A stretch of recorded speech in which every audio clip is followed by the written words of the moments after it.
What's up? Welcome in. Hoge Jahns with you live on YouTube on a Friday morning as we head into the weekend. What's going on, Johnsy? Good morning, Adam. Yeah, let's try something new. Let's be live for all to see. We have good guests coming up. Let's have some fun. Yeah, and Gonna don't drop worry for my the phone. you don't need that. For all the podcast listeners, nothing's changing. This is still your normal preview episode as we'll welcome in Joe Person, who's been on the show many times and covers the Panthers. The Bears-Panthers storylines are aplenty. Johnsy and Joe had a story go up this morning in The Athletic on where things stand since that big blockbuster trade. Still only a year and a half ago, and it has really set these franchises in two different directions. So we'll discuss all that. You can, of course, read that on The Athletic. TheAthletic.com/HoganJahns is where you go to subscribe. If you're, for some reason, not subscribed already, you can also follow us at Adam Hoge, at Adam Johns, and our show account at Hoge and Johns. Since we are live today, we'll probably slip some of your comments in on the show and welcome any super chats that you might have as well. Johnsy, you learn anything new putting that story together? Or is it just kind of just rehashing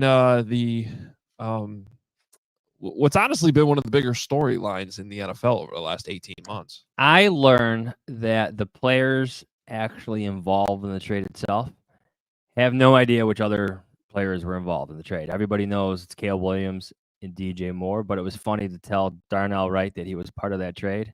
Mm-hmm. To see his reaction, he's like, "Oh, that's nice. We got some good players." Tory Taylor was the same. So it was kind of funny to see their reactions to being told they were actually pieces from that trade. Like Caleb Williams himself didn't know that Tory Taylor, Tyreek Stevenson, Darnell Wright also became part of that trade. And of course, we all know the Bears still have one more pick to use from that deal. Like usually you let like trades like this breathe for 2 or 3 years to fully dissect like who won the trade. But I think it's safe to say today at 9:04 a.m. on October 4th, this Friday, that the Bears won that trade quite handedly.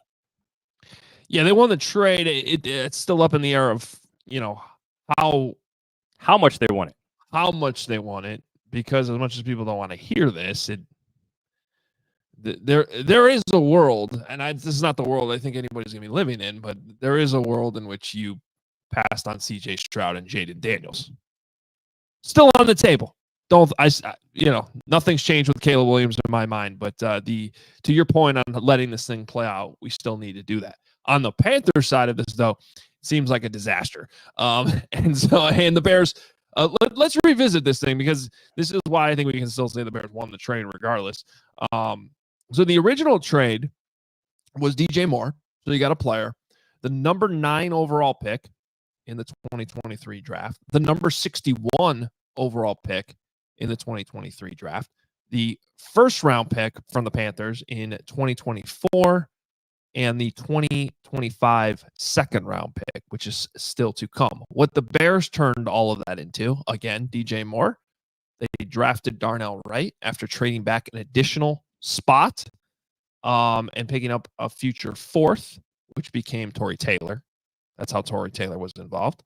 They ended up trading up a little bit with that 61 overall pick to get Tyreek Stevenson. So technically on the ledger of draft capital given up, they actually did give up another 5th round pick, if we're being, exact on what was given up by the Bears to get back what they got.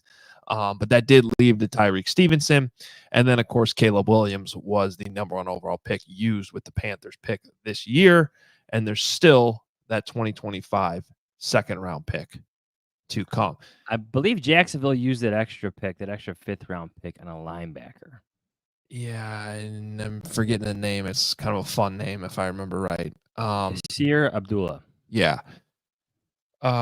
You could also stretch this out more to say that, having 2 4th round picks this year helped them pull the trigger on adding Keenan Allen too. So do they make that trade if they didn't have an additional 4th? I don't know, but it's definitely added to some of the flexibility that the Bears have had since making this deal.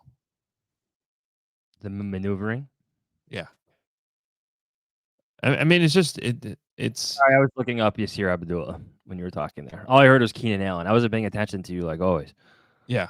Well, it's much more important to break down the Jaguars linebacker than maybe the Bears will be playing in London next week. If he's even on the team. Well, now I gotta check that. Let me. No, you don't. You can do that next week before the Jags game. No, it's too late. Now I'm intrigued. What I was saying, Johnsy, was that because the Bears had 2 fourth-round picks, perhaps it helped them pull the trigger on trading for Keenan Allen. Dude, the point is, the more draft capital you have, there's certainly more you can do. And the Bears actually ended up coming in. What did they end up coming in this draft with? 4 picks? What was it current 5? year? 5. Yeah. It was their smallest draft class under Ryan Poles. Right. But now we know next year they open up with their own first and 2 second-round picks, which everybody's going to be screaming for offensive linemen. But remember, they traded a pick from last year to get Austin Booker. It's not like they had those picks to begin with. Yeah. Yeah. So that was sort of a shift compared to the last couple of years. Remember Poles' first draft, didn't he draft like 11 players? I believe Doug Kramer, center turn fullback, is part of that. I mean, obviously, that was the best pick of that draft. Not really, but the most fun pick, maybe. He scored touchdowns. Yeah. You think it's a touchdown this week? He helps you score touchdowns, I should say. I think the fun of this is now whether or not he scores a touchdown himself this year. What would you set the odds on that being? Of him scoring a touchdown this year? Yeah. I mean, they're not ready for 2018 Matt Nagy-esque fun plays yet. Not even close. Well, I want fun. Look at there. Can they get there, please? Do we want to talk about how Kirk Cousins threw for over 500 yards last night? Or I was going to save that for later, but you like that. You definitely like that. That is my guy, has long been my guy on this show. Yeah. And now he's throwing for half 1,000 yards in one game on national television. There's a good status on Twitter this morning that I don't know the exact yardage, but so Cousins threw for over 500 yards last night. You know, the Patriots only have like 420 something passing yards all season. Yeah, I saw that. I don't know. Maybe play your young rookie to see if he could develop himself and improve that yardage. I mean, that feels like it's coming. It's kind of fun being the team that, has covered the team that's been through this many times, because it's just like you watch the Patriots and it's like they're going to play them. It's just a matter of when. You just know how this goes. And the flip side of that, we know that Ryan Pace is finally doing it right by having Kirk Cousins, a proven winning quarterback with a Pro Bowl track record, winning, succeeding, moving the ball down the field, while the young rookie and Michael Penix, the first-round pick, 9th overall, correct? Rome was number 9. Penix would have been 8th. 8th overall. That's right. He gets to develop behind Kirk Cousins. Yeah, I just think he could have maybe drafted somebody else with the money you paid Kirk. But yeah, that's on him. The roster looks pretty good right now. Yeah, it's they were a 1 second away, and perhaps some help from the refs spotting that football to being 2-3 and a couple games behind the Bucs in that division. So I will admit, Johnsy, that game ended last night, and I got out of my fake Brewers depression, and was like, you know what? I got to hand it to Kirk Cousins. You liked that. I, in all seriousness, really like the execution on that spike. 12 seconds, you go slant, you get significant yardage, and every single player gets up to the line of scrimmage to get that off. The only quibble is technically you're supposed to hand the ball to the referee, but I honestly, it's a rare situation where if the center had given it to the ref, I'm not sure they would have gotten it off on time. What did Chase Claypool do 4 years ago for the Pittsburgh Steelers, where he celebrated a first down? Oh, sorry.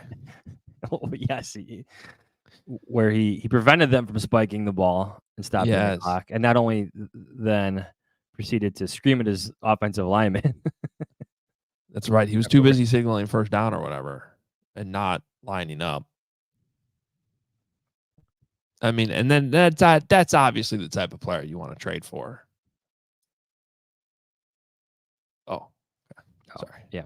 But to go back to this trade, it's kind of even remarkable to think within these first 4 weeks that two of those players, Tyreek Stevenson and Torrey Taylor, have received like NFC Player of the Week honors for the respective sides of the football. Torrey Taylor, he had 3 punts that landed inside the 10 against the Rams. We know he was outstanding. I know you loved it. And then Will Levis decided to put the ball to Tyreek Stevenson for the easiest pick six I've seen in a long time. Right. In week 1. So obviously the thing that you can't quibble with is you got 5 starters and another pick still coming. Right? Your number 1 wide receiver, your starting right tackle, your number 2 cornerback, your starting quarterback, and a punter that looks like he's going to be, rock solid for a long time, plus another second round pick, probably high second round pick coming. Just that alone is really impressive. Now, if you want to be a little pessimistic on it, you're really negative on this Friday, but please continue. No. I'm just saying you got to give the full context of the whole thing. I mean, DJ Moore has been a home run, right? But we have also been kind of stuck in this 3-week discussion about chemistry with the quarterback, right? Darnell Wright, we've discussed a lot this season. I guess what I'm getting with, other than DJ Moore, do we know that any of these are home runs? Well, I think you would you're talking about second round picks, right? In terms of like Tyreek Stevenson. Well, and even Darnell Wright. I think you want Darnell Wright to be a home run because he's a top 10 pick. But that's my point. I guess my point is by this time next year, when he's in his 3rd season, he should be a cornerstone tackle, even if he's not on the left side. Yes, agreed. With Stevenson, I know the Bears traded up, but as a second round pick, you're hoping for a long-term starter. So that to me is a triple, a base clearing double. And I think the Bears have that right now in Stevenson. He's not as good as Jalen Johnson, but maybe he could be in a couple of years. It took Jalen Johnson 4 or 5 years to become Jalen Johnson. I was going to say that, look at Jalen Johnson 4 games into his 2nd season, and he's not Jalen Johnson, what he is now. And then Torrey Taylor, obviously it's only 4 games, small sample size, but for a 4th round pick, I think you could now justify the reasoning of taking a punter in the 4th round with what we've seen from Torrey Taylor. It's been a good pick. I justified it in the moment. Fair enough. Because I just love the idea of having, somebody you knew you could plug in there week 1, be really good right away. And other than, Carm is always like, oh, you need another offensive lineman. Well, what kind of offensive lineman are you getting in the 4th round that's starting right away? True. You're talking about a developmental project. Even in the 3rd round, Karan Amagaji's not ready. So, I mean, I could see it either way, but I would prefer to have the sure thing. What about Braxton Jones? Can you use that argument? No, I think that's exactly. Well, first of all, that is Carm's. That's Carm's. Right. Well, and real quick before bringing in Joe, like Braxton Jones is the exception to the rule that you can pull somebody out of the 5th round and start them right away. But we're also in year 3 of Braxton Jones. And is anybody sure that he's the future left tackle? Because drafting Karan Amagaji was sort of an indication that even the Bears aren't sure. Yeah. Well, after watching him against Jared Verse and his Braxton Jones' long-standing problems of handling the bull rush. Mm-hmm. And what's this, his 3rd year? Yeah. Yeah. So, all right. Well, let's bring in Joe. Joe Person covers the Panthers, been on the show before and kind enough to join us on this Friday morning as we head into Bears and Panthers and, reliving this trade. Johnsy, I'll let you set it up since you worked on the story with Joe. Joe, well, let's start with this. What is the feedback, the buzz? I don't know what you want to call it with the Bears on the schedule for the Panthers. Like, it's got to be the talk of the town. This trade. Maybe take us through it if you can. Yeah, you know what? I don't get the sense people want to talk about it. It's like bury your head in the sand. They know that it ended up just incredibly lopsided, and they're still paying for it. As we mentioned today in our article. So, yeah, I've been on a local radio show, at least two this week, and I don't know that it was even asked about it. Like, now, I was asked about Bryce, asked about Dalton, but I really do think, like, everyone knows that it was a terrible trade for the Panthers, and they're probably not going to read the story, Panthers fans.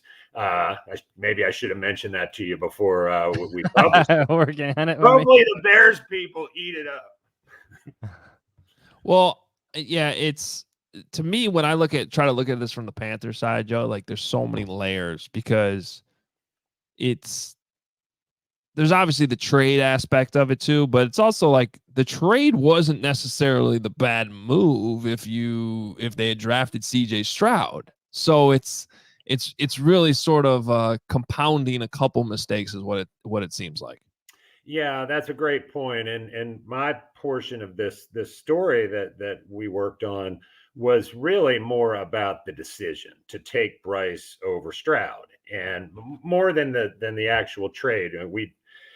We and others have done a lot on that in the past. Although I will say there was an interesting quote in that story from J.C. Horn, where he basically admitted the locker room, when DJ Moore was included in that trade, guys were kind of like, whoa, okay. And that might be the one thing really that you could quibble with in terms of the actual trade particulars, just because it left Bryce with kind of a whole lot of nothing. Like, he had a good underneath guy last year, still does, in Adam Thielen, although he's hurt right now, but they did nothing down the field.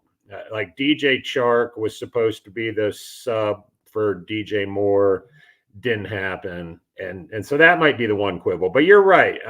The real issue was why Bryce over Stroud. And in reporting that this week, and really over the last 18 months, was that they say that it was unanimous. And I think they did get to that point, but there were guys along the way, especially on the coaching side of it, who are like, hold on now. Like, why aren't we talking more about CJ Stroud? And then I reported today that there was a couple assistants who were like, thought there's too much emphasis placed on that S2 test, which, as you guys remember, was kind of the talk of the 2023 draft. So what's next for Bryce Young? I know you've talked probably at length about it, but for us here, we're kind of curious. Does he get traded, or do you see a scenario in which he returns to the field at some point this year? Well, I mean, Andy Dalton's 36, and things happen to 36-year-old bodies. And so Tell me about it. Yeah, well, how about 54? Well, were you claiming you're 36? You're not 36, Johns. Get out of here. A little older than that now, I guess. Well, listen, it's Friday. It's Friday. Let's be kind.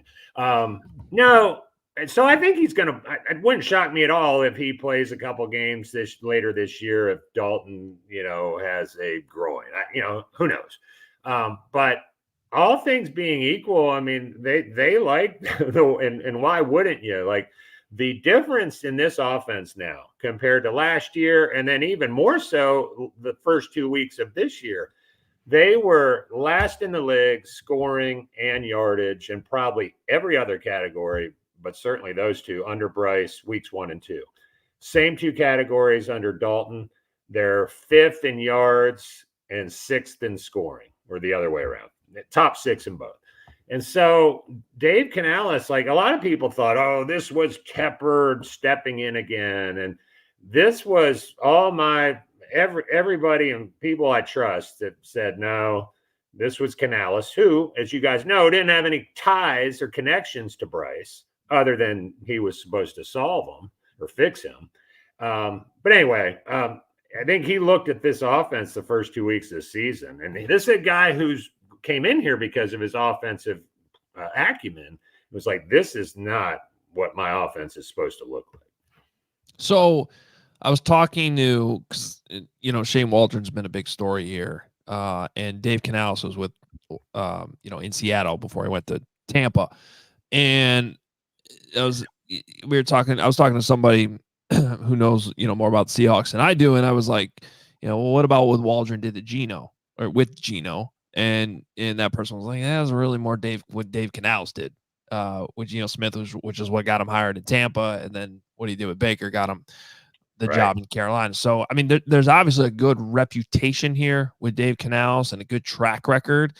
Is the plan now with Bryce just like, all right, he wasn't ready to go in there with this system. It sounds like the Panthers aren't interested in trading Bryce Young. So is this just sort of, we're going to play Dalton and hope Dave can fix Bryce behind the scenes? Yeah, thanks for realizing as you're asking that I didn't finish the second half of Adam John's first question. So, yeah, I don't know. Like, and I've asked the question the last couple of weeks because Canales says we're a developmentally develop-minded staff. Sorry. But how do you develop a guy when he's on practice squad? And they say, well, the offense coordinator here, Brad Idzik, said we can steal reps.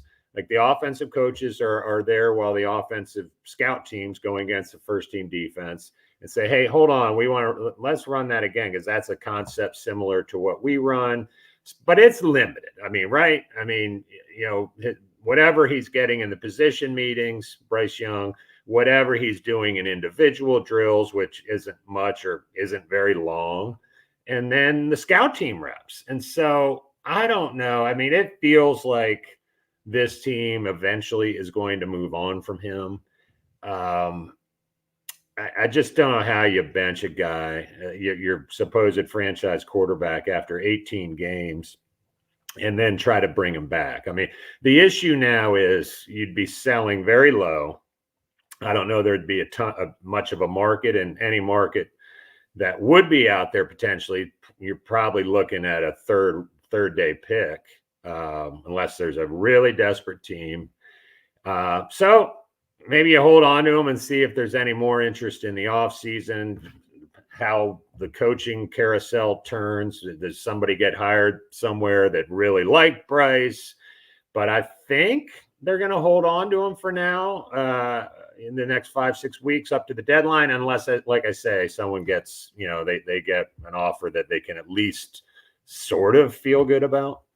Joe, what was it like covering Bryce Young as you saw him struggle? We've covered our fair share of young rookie quarterbacks, some awful games from Trubisky. We'll never forget Justin Fields' rookie debut. So I'm curious, is you're like tracking it as you're writing about it?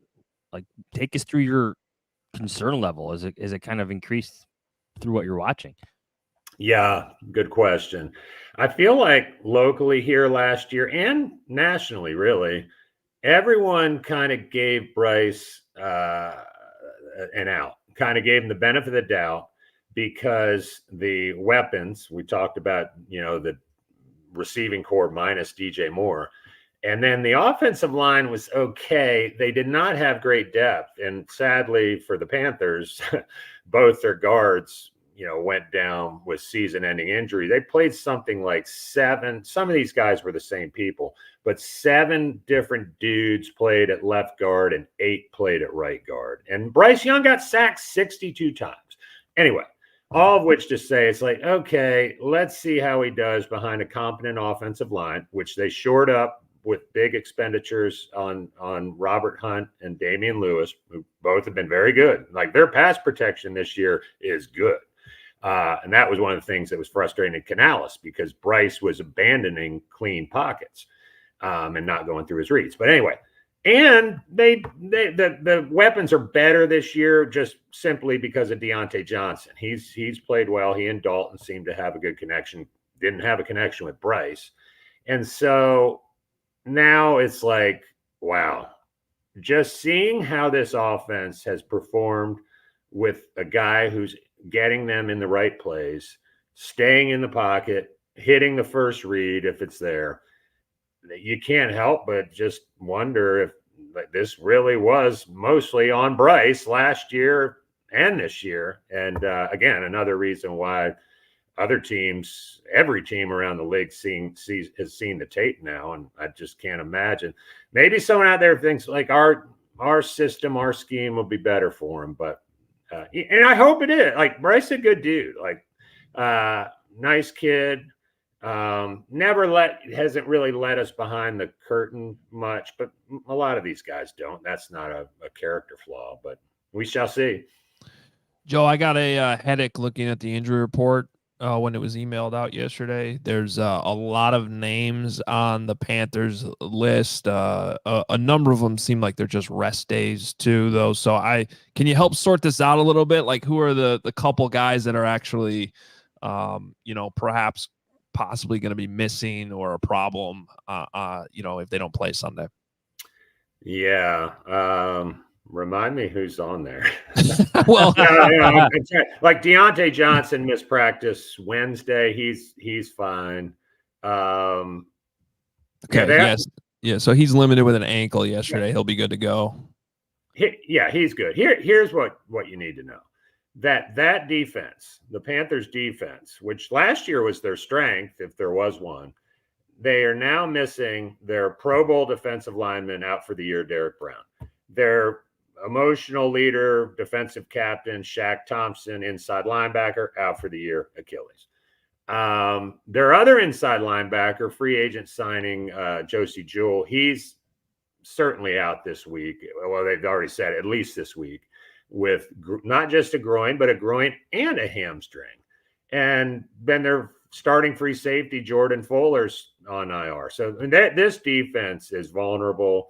They already have a pretty sorry pass rush, despite the off-season addition of Jadeveon Clowney. He hadn't been really good. Admittedly, he said that yesterday. They have no one opposite him. And so I don't know. I mean, I think their only chance, and I picked the Panthers because I think the offense is going to keep them in the game. But I guess I'm thinking, well, maybe they can kind of keep a rookie quarterback at bay, but they have not looked good defensively. Joe, I got a big picture question for you. Let's say the Panthers finished with the first pick, like in next year's draft. How much do you think there would be calls to like trade it as opposed to using it on another quarterback? Yeah. In other words, following the Bears model, which the Panthers I guess how close do you feel like they are to competing, and whether or not, like, could they run it back with Andy Dalton for one more year and then kind of build out the team? I'm just curious for your thoughts. Yeah, I mean, if they end up with the number one pick, that means Dalton didn't win many. They didn't win many more games despite Dalton, and so in that scenario, maybe they even like this. This to me is an interesting question. I like yours too, but if they get to November and they've won one or maybe two games, do you put Bryce Young back in then and just say, look, we got to get one more look at him before we know. And then if he's terrible, then you probably do end up with like a top 2 pick, maybe the top 1 pick. And so then I don't know. It's a fascinating question. It's a whole new regime kind of. And I say that because Dan Morgan, longtime Panther linebacker, he was the assistant GM when they made that trade. And he was every bit on board with it and on board with the Bryce selection as the GM at the time, Scott Fitter, who's since been fired. Dan Morgan had been promoted. And so did Dan learn a lesson? Like what lessons came from this trade? Like we're going to be, Adam, you and I are going to be doing another story in the off season. What lessons did each of these teams learn from this trade? But no, I don't know. I'm in. It's fascinating. I mean, for a team that's not been very good over the last 7 years at all, they somehow managed to have these fascinating storylines, mostly, bad storylines of their own making. So here's what you do. You trade back, and then you bring this whole thing full circle, and you bring Sam Darnold back. Yes. That's what you do. Yeah. MVP candidate, Sam Darnold. I know. And by the way, Baker Mayfield, who was also here last year was like among the finalists for comeback player of the year. Yeah. Under Dave Canales, by the way. Yeah. Fun times it's in all Carolina. Full circle. Joe, you kind of hinted at this. So you're taking the Panthers? Yeah, probably. Has Fishbane's column run already? Yeah, it's up right now. Okay, yeah. I got a Slack message from him yesterday, and Slack shows the history of. Anyway, I hadn't heard from Kevin since last year's Thursday night game when he was hitting me up for a pick. Well, that's on Kevin. He's a jerk. Note a jerk around here. That's the word I use. I call him a jerk in Slack. That guy. Anyway, I reluctantly took the Panthers. I did call their lone victory this year against Vegas. That was a little different. I just kind of felt like that emotional bounce back. That was the week they benched Bryce, and Dalton was, whatever. Dalton had never lost to the Raiders. He's never beaten the Bears, which he pointed out this week. He said he's got 3 teams he's never beaten. You guys may have seen this. Bears, who they play this week. Cowboys, who they have, I think, in December. And then the Panthers. So I don't know. I picked the Panthers, I think 24-20. Okay. So last year, that Thursday night game, which who could forget it? Tyson Bagent versus Bryce, number 1 pick versus the West Virginia D2 kid. And I think I picked 2017, and so I missed them both by 10. Wasn't it like 16-13 or anyway? I got the margin right for the Bears, but just missed the final score. Yeah, it's I think either way, it seems like every Bears game has been right around what you just predicted. In fact, last week I had the Bears winning 24-20, and it was 24-18. So it's kind of probably where this game will end up in that range, regardless of who wins. One thing I should mention: do we have more time? Yeah, we're good. All right.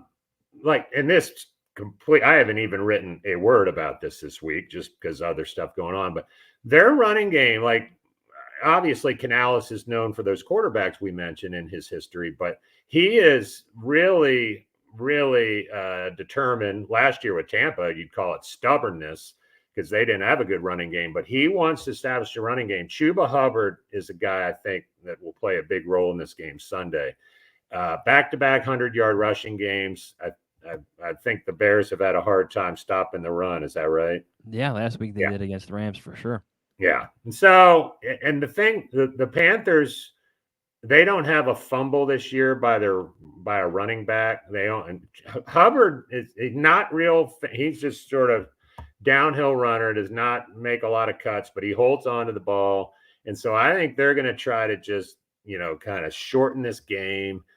You maybe try to get play action with Dalton and Deontay Johnson principally. But anyway, I think Hubbard gives them their best shot to be competitive and keep this close. Do the Panthers blitz a lot? Do they have the personnel for it now?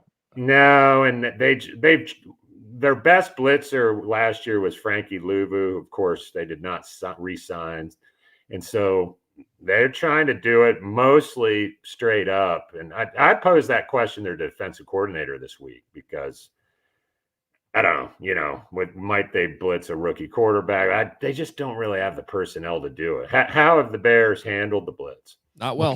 Yeah. Every team is blitz Caleb Williams like Okay. significantly higher than their usual rates. And it sort of seems to be a combination, obviously rookie quarterback trying to sort all that out, but also the offensive line just struggling to pick up stunts and understanding who's coming at any given time. So it's that part of it. It's gotten a little bit better last couple of weeks, but especially a few weeks ago, it was not good at all. That's good to know because, like as I said, this team absolutely needs to try something different with its pass rush. So it sounds like this is the week to try it. I just like Shaq Thompson, who I told you is hurt. He was a guy they would use on blitz. I don't know. They're going to have to try some nickel blitzes, just shake something up because it is. They are not.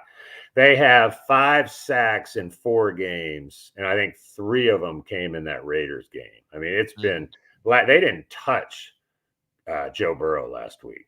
One play, Clowney got in, and he actually forced Burrow's first interception of the year, but that has been few and far between. Joe will be following you at Joseph Person. Great stuff as always, and I know John appreciates the assist on the story too. Yeah, it's fun. Whenever I always like working with the Chicagoland guys. It's like some of our longest tenured athletic employees, right? Yeah, we've been here for a long time. We're not done yet, Joe. We still got one more pick to cover.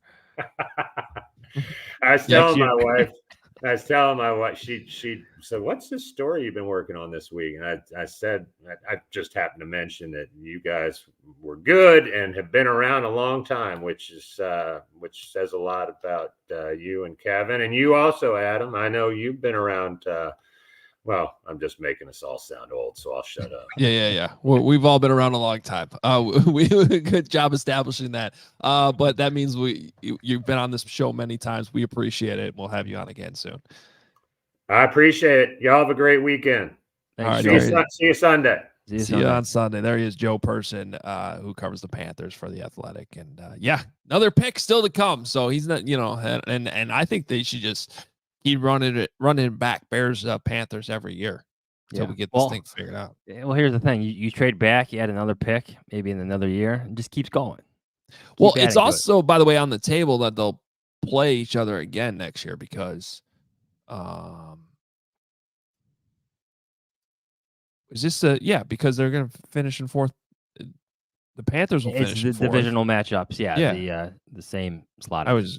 And Bears, you hope they don't finish in last, but the way this division's shaking out, the Bears could still win like 9 games and come in last place. Yeah. So it's certainly on the table. All right. Well, let's dive into this matchup a little bit more and get to our 3 big questions. 3 big questions. Adam Hoge, if you're nitpicking, what's one area of this defense that you would try to address immediately? So, I'm going to go interior D-line because you hate Gervon Dexter. No, I don't. Put it in the comments again, everybody. No, I don't hate Gervon Dexter. It's because I don't think they have enough depth right now. Zach Pickens has been hurt and continues to be hurt with this groin thing that's been bothering him since training camp. And they're certainly not getting out of Chris Williams what they're getting out of Darrell Taylor on the outside. So I think the easy answer to this question would be like, they need another pass rusher. But I actually like what they've been getting from Taylor, and Austin Booker's been coming on. And I'm a little nervous to take reps away from Austin Booker because that dude flashes and he pops and he plays with energy when he's out there. I don't want him off the field. He does not loaf. Yeah. I notice a bigger difference when Dexter and Billings especially come off the field. And so that's my, again, this is nitpicking, but I think that's the area where right now they don't have enough depth, especially with Zach Pickens out. And even if Pickens comes back, the way this thing keeps popping back up, it doesn't seem like he's going to be very reliable the rest of the season. You can never have enough offensive linemen and defensive linemen. The cliche about it all starting up front exists for a reason. Yeah. Number 2, is it too early to compare what Caleb Williams and Jaden Daniels are doing? Well, it's too early in the sense of who's going to actually be better. In the more micro, where we're at 4 weeks of the season, I don't think it's too early. Jaden Daniels is playing at an incredible level, putting up some insane numbers, and is even getting considered as a possible MVP candidate right now. But sort of along the lines of that same question, MVP conversation in the first week of October is fun. It almost never stays the same. It's also very stupid. Yeah, it's too early for MVP talk. So that kind of gets back to probably the better answer to this question is yes, it's too early to compare, what they're going to be or who made the right pick. And by the way, we just got to get through the next, we got to get through this game, London next week. And then there's 2 weeks to talk about those two. Yeah. Because there's a bye week. They blessed us with a bye week before that game. So 2 endless weeks of talking Caleb Williams and Jaden Daniels. You're going to get plenty of comparisons then, but from like a organizational long-term view, this needs like 2 years to breathe. Like Caleb Williams shows no signs of being like an instant bust. He doesn't. No. So let it play out. It takes sometimes 2 or 3 years for this to for you just need more information. Let's not forget what happened to a previous number 2 overall pick selected by Washington some 10, 15 years ago. Well, there's been some good comps that have been brought up to that because that was the same exact conversation. It was RG3, versus Andrew Luck, and the Colts made the wrong decision. Yeah. Not That's really. Right. Let that play out. And to your point about busting, part of the reason why the CJ Stroud Bryce Young thing is basically done with. Yes, CJ Stroud has been unbelievable, but it's more so because Bryce Young, the guy's already been benched. And this is a completely different situation when you look at what Caleb's done through 4 weeks compared to where the Panthers were last year with Bryce Young. Caleb looks like an NFL starter. He's just working through the things to get to, at least what Jaden Daniels has been doing. I will say, though, Johns, it's starting to get to the time, though, that real results, real stats, not ranking close to the bottom in almost every offensive statistical category like the Bears always do. It's starting to get to that point now that we're in October where it's, especially when you look at the schedule here, Panthers, Jaguars, as good as the Commanders have been offensively, that defense isn't great. Like these numbers over the next month need to start to rise. Agree. Number 3. This is a fun one. With Andy Dalton coming to town, Adam Hoge, who is on your Mount Rushmore for stopgap Bears quarterbacks? So are we talking about guys who just had a brief cup of coffee or guys that were like brought in here to bridge the gap to a high draft? Yeah. We'll call it bridge the gap quarterbacks. So, obviously Mike Glennon and no. Yes. Nick Foles. Yeah, Nick Go Foles back in the time machine a little bit, though. I know. I'm trying to think of more. I remember young Adam Jahns being excited when the Bears signed Chris Chandler. He was just coming off. He wasn't too far removed from the Atlanta Falcons Super Bowl Dirty Bird run. Boy, young Adam Jahns was stupid. Wasn't I might have one for you here. Hang on, I just want to confirm this real quick. Because he was in I was gonna say I don't know if he was necessarily stopgap, but I was like, wasn't Mike Tomczak in that? We're going way back now. I feel like he gets. I don't know if they come up with a Mount Rushmore though. These recent ones, you could call it recency bias, but they've also been so epically not great. Like, how about this? Like, veteran quarterbacks that you thought would be better, but weren't for the Bears. Like, I would put Brian Greasy on there. I was gonna say Greasy. I would put Chris Chandler on there. Yeah. I would put Nick Rick- Foles on there, and Rick probably Meyer. Rick Rick Me- Meyer. Rick Meyer. Andy Dalton has to be included somewhere on there. Who else are we missing? I mean, there's probably some people in the comments screaming Jay Cutler's name right now. Yeah, but they got him coming off a Pro Bowl year, and he was like 25 years old. Yeah. But you could still say somebody you thought would be better. It didn't Yeah. work out. Like when it was Josh all said and McCown done. is like the one that hit, but even he had to come in for an injured Jay Cutler. Chad Hutchinson.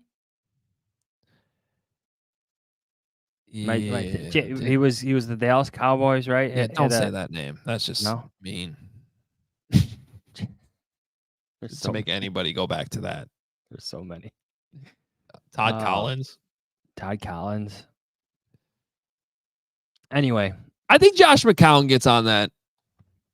Is the Mount Rushmore got to be Josh McCown, Andy Dalton, Mike Glennon, Nick Foles? okay, I'll give it to you. Because they're all significant names. Nick Foles won some games. Andy Dalton, as you mentioned, beat Mike Glennon. Yeah. When Mike Glennon was with the Raiders.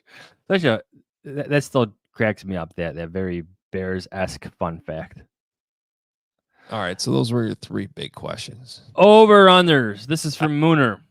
You ready? I got a lot here, so let's run through them fast. Yeah, let's do it. Number of times the Panthers trade details are mentioned or shown as a graphic. Over or under 1.5. Yeah, I'm going over. Over, way over. You're gonna get discussed a lot. This is from Bryce. Roma Dunze targets over under 6.5. Ooh, It's a good number. that is a good number. So it was 11 2 weeks ago. Now I'm actually forgetting where he ended up last week. Wasn't many. I can get that for you in 2 seconds here. He only had 3 targets last week. I'm gonna go over though. Over? Yeah, I'm gonna go over. I think he gets more involved this week because you watched the film. There were a couple opportunities that yes, there are. Caleb probably could have taken a shot to Rome. I think he's getting open more than the target share last week suggested. I'll go over as well. This is from Omar. Over under Keenan Allen catches 2.5. I'm gonna go over. I'm gonna go over. Maybe you're looking at 4 catches. Yeah, he had 3 last week, and you almost don't even remember it. So yeah, I'll go over too. This is from Ryan. Screens to get less than 5 yards. 2.5. That's a good number too. That's one of the better over-unders we've ever gotten. Screens that go less than 5 yards. I'm gonna say under, but you definitely have one will just surpass it at 6 or 7 yards. You'll get at least one screen where you're just like, what the hell? What was that? I'm gonna say under 2, but under 2.5, but I think it's 2. This is from No Context. Over under 1.5 snaps for Doug Kramer. Another good one. These guys are on fire this week. I'm going under. You get 1. I'm gonna say over, but Ooh. I think this is my own optimism that they're gonna be smart enough to just keep doing that. Sort of the tush push. Don't. If it ain't broke, just keep doing it. I want to see that.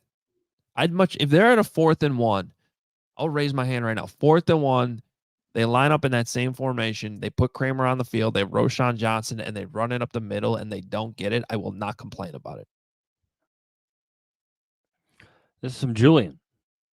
Number of times we see the ridiculous quad diamond formation. You love the quad diamond. Oh, man. It never works. 2.5. I'll go under. Under 2. You get it once. You get at least twice a game. Quad diamond. Quad diamond. Quad wide diamond formation. I'm going under. You get 2 times. This is from Andy. Eddie Pinheiro revenge game points. Over under 8.5. Andy Dalton submitted this one. QB1. Revenge game points. So now I got to think about my prediction. I'm going to say over. And this is part of my prediction that I'll get to later. But long story short, just a little tease. I think you see something similar to last week where the ball is moved, but then the defense eventually stands its ground. Yeah, I agree. Yeah, I'm gonna say over too, because I think he might end up with 3 field goals in this game. This is from the Fro. Over under the amount of explosive plays from the Bears offense at 1.5, considering the Bears are ranked last in the NFL in them. I'm gonna go over. I really think they're close. And I feel like this is the right team to start converting some of these. And I'm going to say this right now. There are going to be opportunities in this game, probably at least 3, where Caleb is throwing the ball to somebody open downfield. And we're starting to get to the point where it's like, all right, you got to hit these, man. The ball's got to be accurate. Yeah. And so if we're not talking about this being over at the end of the game, unfortunately, I think it'll be because we're talking about how the quarterback missed some guys downfield. I'm going to go over because this is the storyline we're talking about this week, and usually the Bears have found a way to correct it. I think he hits a couple of those back shoulder throws he's thrown to Moore or Roma Dunze down the sideline. We're looking at 18 to 20-yard pickups. Last one. This is from Greg. Lingering shots of DJ Moore body language. Over under 2.5. I think DJ Moore is going to be, the cameras are going to be on him extensively just because of the Bears trade and him playing his former team. Like, that's going to be a storyline. So, of course, the cameras are going to be on him. So, you might get some shots that are misinterpreted later on social media. Yeah, maybe, but I'll take the over on this because you're right. There's just going to be so many shots at DJ Moore in this game, and plus it's been a storyline, as it is. So I will take the over on that one. All right, time to make our picks. Fox noon, Panthers at Bears. You got this at 4.5 or 4. I checked this last night. It was still at 3.5. It started at 4.5, so this must be moving around a little bit. So we got 4 now. Yeah, I usually go to the sports line because they give you like an average. Okay. So I got it. I got it at 4. The average of 3.5 and 4.5 would be 4. You're right. Good job. I was a math major. Math, yeah. Point is, those are some numbers. Yes, they are. I have the Bears winning. I have the Bears covering. I don't think it will be convincing. I do think they'll hit a couple home runs in this game finally. I worry a little bit about what Joe Person was saying in that interview and the Bears stopping the run consistently. I agree with Johns' take that I think the Andy Dalton, I think this will be very similar to last week, where they're giving up some yards. They don't necessarily control the ball the whole time. They're going to need some help from Torrey Taylor with field position. This might even honestly come down to the fourth quarter and needing a key drive from Caleb Williams. But I do have the Bears ultimately winning. I picked the same score that they finished with last week, 24-18, back-to-back weeks. That's my final score, and I got the Bears winning by 6. I have the Bears winning 24-16. So there you see the 9 points of Eddie Pinheiro coming in to hitting the scoreboard there. I agree with you. It's going to be very similar to last week. The Bears will have some success. Field position will be critical. Andy Dalton will have some success, but I trust the Bears defense. Like, that's the one thing I trust out of anything I'm trying to predict in this game. Is the Bears defense will do its job. They'll force at least 1 takeaway, maybe 2. They'll get to Andy Dalton. They'll keep the Panthers out of the end zone. They may bend, but they won't break. They'll keep the Panthers out of the end zone. And I think there's some good moments for the offense. As we mentioned before, I think you get a couple explosives. Like Joe was saying, they don't blitz much. So I think that opens the door for this offense to keep progressing, keep developing Caleb Williams. And I think they find the end zone 3 times. All right, let's get to our other. Oh, we got to do bold prediction. I almost skipped it. Bold prediction. I am going to say that this is the week where the touchdowns come from the quarterback. And it might even be one rushing in there, but I am going to say that Caleb Williams accounts for all 3 of the touchdowns I predict the Bears are going to score. So there's 3 passing, 2 passing, 1 rushing, something like that. But Caleb Williams involved in all 3. Who would be bold in terms of interception this week? Chris Williams. Chris Williams would be very bold. Jack Sanborn. I did that a couple weeks ago. Did you? No, I you think didn't. last week too. No, you said he'd make 2 big plays. I'm being more specific. I'm trying to think of something defensively that would be bold. Well, in all seriousness, to stop the run, last week it didn't fit schematically to go base more. I wonder if this week they can actually get Sanborn on the field more. So that might help your cause. Yeah, because of what Joe said in the run game. I'm going to say one of the linebackers makes an interception in this game. Sounds pretty bold. One of the linebackers. My heart is telling me to pick Cole Kmet to score a touchdown, but I'm not doing that for a while. Oh no, they'll be mad if you do because it never works. Never works. All right, let's move on to the rest of the games we are going to be picking. He hates kids. Aaron Rodgers hates kids. Aaron Rodgers is in London right now.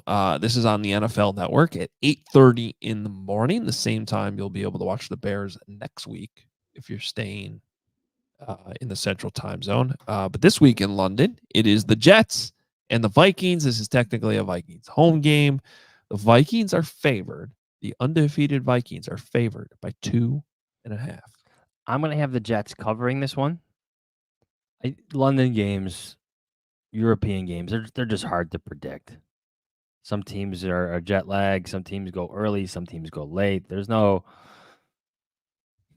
don't know if one way really favors the team that's traveling that way, but they're hard to predict in my opinion. But the Vikings win. I'm buying what they're selling with Sam Darnold right now. I'm not sure if he's a Hall of Fame candidate, MVP candidate, like you said earlier in the show, but Vikings win, Jets cover. Yeah, these games are always weird and wacky and unpredictable. A couple of reasons why I'm going to pick the Jets here. I won't even be surprised if they win outright. One is everything Brian Flores has been doing on defense has been very impressive with the personnel he actually has. But I think Aaron Rodgers is the type of quarterback that'll be able to sort some of that stuff out. You know, the drop 8, the blitz everybody. So I trust Rodgers a little bit more in that scenario. I don't like that both of these teams went over there late in the week, as opposed to what the Bears are doing next week. But, you know, it's a little bit of a shorter flight coming over from New York. 1 hour less time difference. I don't know how much of that'll really factor into the whole thing, but just another small, tiny reason why I'm already leaning the Jets. And it's fluky. It's Rodgers. Extra hour of whatever. Jets. Great breakdown by me, I think. You said some words there. Yeah, I did. All right, we'll keep it rolling. Go Bears. Yeah. Okay, Aaron. CBS noon. The Colts play next week's Bears opponent, the Jaguars, in Jacksonville. Jags have not won a game. They are favored by 3. The Jaguars win this game, but then lose their next game. Okay, so you're already making the Bears. I'm already making the pick for London. next week. Good, we don't even need to. Are you concerned about Trevor Lawrence? How about this? I'm concerned they paid him. You know, I still think he's pretty good, but I think that they got into that no man's land you really don't want to be in, where you're like so scared to move on from your quarterback, you just pay them. I think it's putting them in a very tough spot. Some of the stories. Here's why I'm picking the Colts, because there's some stories that have come out of Jacksonville this week that sort of remind me of where the Raiders were this time last year, where Josh McDaniels. Yeah, it just seems like the players are miserable. Nobody's really getting along. Nobody's clicking. And so I'm the Colts and I'm getting 3 points. Yeah, I'm gonna take Indy in this one. Even with, I believe Joe Flacco is your starter. Yeah. Did you see Joe Flacco last year? Well, It's I mean, I'm not trying to be a that jerk was to in Andy Cleveland. Richardson. It's probably an upgrade. I'm not saying he's great. It's the same way that Andy Dalton's been an upgrade over Bryce Young. Sometimes these veteran quarterbacks, are what you need to kind of just get back on track. So, yeah, I'll take the Colts. All right, moving on. The Packers, Green Bay, Aaron Rodgers, go Bears. CBS 325. The Packers play the Rams in LA. The Rams are a 3-point underdog after losing to the Bears last week. What's up with Jordan Love? I have to search this up real quick. Full go in practice yesterday. Feeling a little bit better. Full participant. I see it. Yeah. Kind of had a bad week last week. The Rams are better than I thought. I'll say that. When they get healthy, I think they'll be actually more than competitive, especially in their division. Matthew Stafford, that line was better. There's some issues on defense. They're the worst rush defense in the league, which doesn't really make for a good matchup against the Packers, who will run the ball. So I'm going to take the Packers, but I was more impressed with the Rams last week than I thought I would be. Yeah, I think the Packers get back on track. They obviously had a rough start last week in that game, but they really came back. I think if you don't get 5 quarters, but if there had been a 5th quarter, they probably win that game. Came down on an onside kick late, so I think they'll carry that momentum. It's hard to envision them going to 0-3 with Jordan Love starting this season. So I will take the Packers. I will take them to cover, although this one might be right on that line. But good game. Excuse my French, absolutely.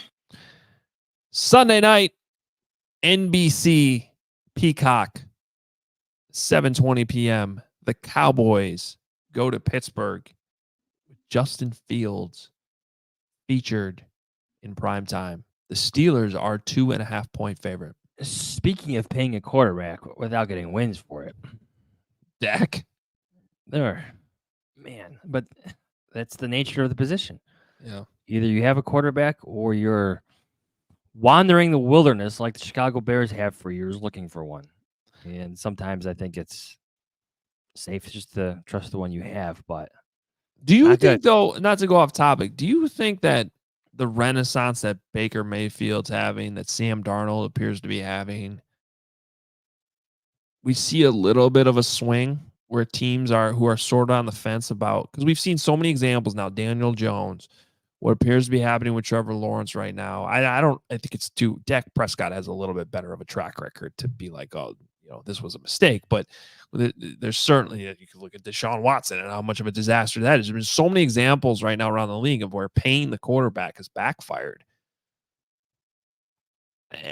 I just wonder. I mean, maybe teams are going to be a little bit more careful about doing that and take some more swings on random guys that are maybe looking for a second chance. Second or third chances, just in case of Sam Darnold. Yes. And I think some teams have usually always done this, especially teams that haven't been in the right draft slot to take a young quarterback. And I think Mayfield and Darnold are just perfect examples of just how much goes into having good quarterback play. It's having the right coaches. It's having the right organizational structure that trusts you from the top down. Look at the Panthers. Bound to fail. And it starts all the way up at ownership. The Bears, again, goes all the way up to the top, right? In terms of changing offensive coordinators, changing head coaches, not having certain important people within your organization aligned. So to answer your question, yes, but let's also highlight Mayfield's success and Darnold's success as great examples of pairing the right quarterback at the right time with the right coaching staff in great situations. Yeah. And it's interesting that Sam Darnold went out to San Francisco, was with Kyle Shanahan for a year. Baker Mayfield, it was less time because he got traded out there in the middle of the season, but actually it wasn't even a trade, wasn't it? They just let him go and then he signed there? Whatever it was. Baker Mayfield ended up with Sean McVay for, a little bit in LA that was that 2 seasons ago? Yeah. 2 seasons ago. It's just like, so you get a little bit of good coaching with some of those well-respected quarterbacks, then you go to a different situation where you have good coaching and it apparently pays off. Anyway, back to this game. This is more of a gut feel. I don't even know why. I'm going to take the Cowboys getting the pick. They got to get back on track offensively. This is obviously not the week where you would say, oh, yeah, you're going to do it against that Steelers defense. That Steelers defense looked a little leaky last week, though, all of a sudden. So this is probably a bad pick, but it's the NFL. And I'm just sort of a gut feeling. I think the Cowboys, especially getting 2.5 here, I'm going to take them. I'm going to take the Steelers. Okay.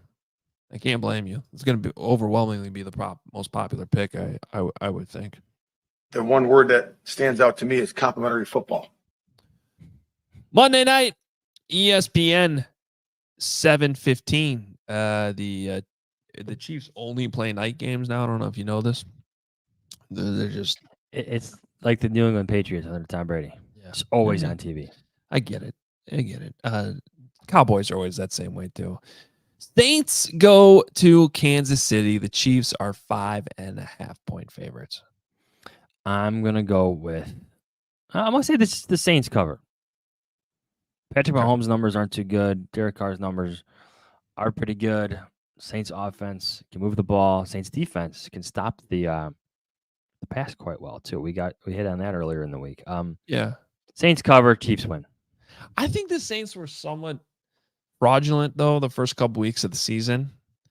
And I think Arrowhead at night. I'm not saying they don't keep it close, but I think the Chiefs end up pulling away, maybe winning by 10 points or something. Oh, the late cover. Yeah, something like that. So I will take Kansas City. Do we have any super chats to wrap up the show before we get out of here and head into the weekend? I think we have a couple. I want to make sure. Yeah, Nathan, 499 is wondering London Hoge Jahns meetup this year. The short answer to that is no. The Johns part of the show is not going. Yeah, Kevin Fishbane will be representing the Athletic in London. Yeah, it's a very disappointing. I know. I'm probably scarred from last time I went. Yeah, I think you are actually. I think you're scared of London. I'm scared of that flight. Yeah. If you're new to the show, Adam Johns got the stomach flu in the middle of the Atlantic Ocean last time on the way to London, and then spent 2 days in his hotel room and missed every practice that the Bears had out there under Matt Nagy. I am tempted to absolute hell. I am tempted to just lock myself in my office between now and my flight on Monday, just to make sure. My sons are sick. One came home sick this week, and one was homesick 3 days. My anxiety would have been through the roof about getting sick again. Yeah, on the way over. I will say though, we have CHGO events almost every day. In fact, if you want to, some of the ones you can purchase, some of the big ones, like there's a whole pep rally on Saturday, tailgate on Sunday. There's even a river cruise that you can sign up for. All of those are at truefantravel.com. You can find the CHGO London ticket. It shows up on the website. You can buy those events, but also I think on top of that, we'll probably, have a couple meetups here and there that are more on the fly, not guaranteed type of deals. I think we might even have, putting the finishing touches. I think we're going to have one live show from a pub at some point next week too. So we'll communicate all those, but unfortunately, Johnsy will not be there. I'm pretty sure, and I know we have one more super chat to get to, but Greg Braggs is going to be all over the streets of London, being the call him the mayor of London as he gets going. Yeah, I'm quite terrified, to be honest. It's when you give the Irish goodbye. Yeah. The good news is his wife's making the trip too, so Yeah, at least I won't have to babysit him all week. Yeah. Good luck to Jetty. Mark, who lives out there in the UK, $5 to see you in London next week. Go Bears must get hot before division games. Sorry, Mark. You guys will have fun. I will see you, Mark. It's gonna be a fun week. I can't wait. Got to get through this Panthers game too, and we'll see if they can pull out a win. They should. Trap game though, going to London on Monday. No. Okay. Is there such a thing for trap games when your team's 2-2 and you got a rookie quarterback starting? I don't know. You won one last week. You're playing a not so great team. You're getting on a long flight the day after the game. You're feeling all good about the trade you made 18 months ago? Yeah, I just, I don't know. It's worth bringing up at the end of the show, maybe. All right. Maybe not. Maybe we delete that. Oh, we can't. We're live on YouTube. Okay. We will be back on Monday, again, live on YouTube to recap whatever happens in this Bears-Panthers game. And, yeah, live on Monday, 9 a.m. Looking forward to doing that. Those have been really fun so far this season. We will keep that going. Of course, you can read Johnsy's coverage from Soldier Field in The Athletic, theathletic.com/Hoge Jahns. And if you're looking for CHGO's coverage on Sunday, we will have a live pregame show at 11 a.m. Post game as soon as the game is over, live on the CHGO YouTube channel. And if you want to come out, if you're not going to London, you want to come out this week, tailgate Sunday morning at the corner of Wabash and Cermak. If you'd like to join that, you can go to allchgo.com/events and buy tickets. Johnsy will also not be there. True. One of these weeks. My son actually has a soccer game, a travel soccer game in the West Loop, so I'm gonna try to sneak that in before the Bears. Oh, wow. Yeah, it's convenient. Very convenient. All right. It's going to do it for us. We'll talk to you on Monday morning. See ya.